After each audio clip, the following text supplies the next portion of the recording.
안녕하십니까, 정의태입니다. JMS 정명석 도운 경감 경찰팀장 재판에서 반성하고 인정을 했다라는 거예요. 네, 그리고 허경영이 언급한 그 경찰과장은 비서실장 허경영 비서실장이 언급한 그 위에 경찰청장한테 얘기하니까 양주서장이 90도로 인사했다, 이런 녹취록이 나왔죠. 네, 정말 기가 막힌 겁니다. 네, 이 사이비들을 돕는 변호사들, 이 사이비들을 돕는 그러한 경찰들, 이자들은 아주 그냥 강력한 가중 처벌을 해야 한다, 저는 그렇게 보고 있습니다.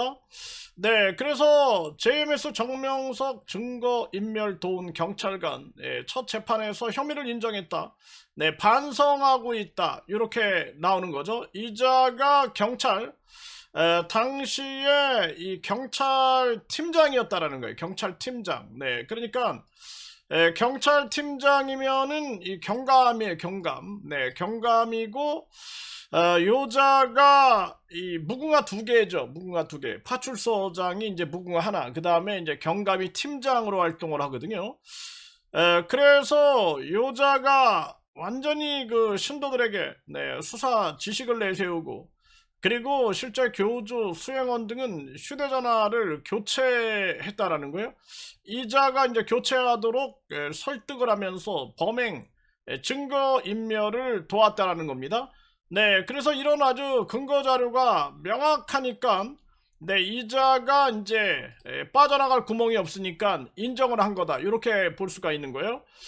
그래서 이 경감인데 이제 재판을 받고 있는 겁니다. 그래서 이 많은, 우리가 이제 종교범죄대책협의회에서 이 많은 사이비들을 고소를 해보면은 항상 문제는 이 경감놈들, 요놈들이 움직인다라는 거예요. 요 일부죠, 일부. 요놈들이 밤에 막 전화를 합니다. 저한테도 밤에 막 늦게 전화를 해가지고 아마 술자리에서 전화를 하는 것은 아닐까, 뭐 이런 의심까지 드는 거죠. 네, 그래서 이 경감놈들, 요놈들이 이제 직접 움직이는 거, 요런 것들은 의심이 가는 부분이 굉장히 많아요. 네, 그래서 이 팀원들이 뭐 이제 뭐 경사, 뭐 경위도 있고, 그리고 이제 이 이파리가 두 개, 뭐 순경, 그리고 세 개 이제 경장, 네 개 경사, 하나 이제 경위, 뭐 이런 사람들이 있는 거예요.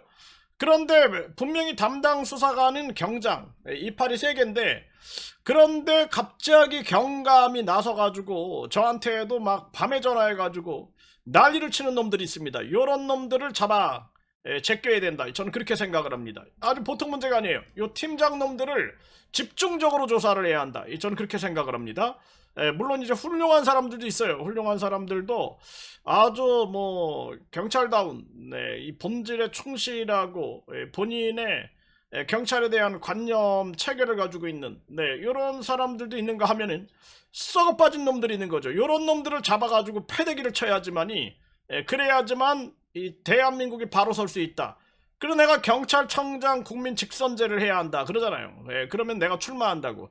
근데 정치꾼들 똘마니 하는 경찰청장은 안 하겠다, 이렇게 말씀을 드리는 거죠. 네, 그래서 이자가 이제 재판에서 반성을 하고 혐의를 인정했다. 근데 이 허경영은 그 경찰과장이 많이 도와줘, 요 녹취록이 터졌죠. 네, 요거 MBC PD수첩에서도 터지고 시사 포커스에서도 터졌는데, 요거 지금 어떻게 되고 있는가, 전혀 소식이 전해지지 않는 거죠. 네, 요거를 수사한 자들도 철저하게 조사를 해야 된다. 저한테도 몇 번 연락이 왔었거든요. 그리고 뿐만 아니라 비서실장, 허경영 당시 비서실장이 위에 그 경찰청장한테 얘기하니까 그 양주 경찰서장, 양주서장이 90도로 인사하고, 이러면서 어떻게 오셨냐 막 이러면서 결국에는 이제 불송치됐다, 이렇게 얘기를 합니다. 그래서 이것도 아주 철저하게 수사의 대상이 돼야 된다, 저는 그렇게 말씀을 드립니다.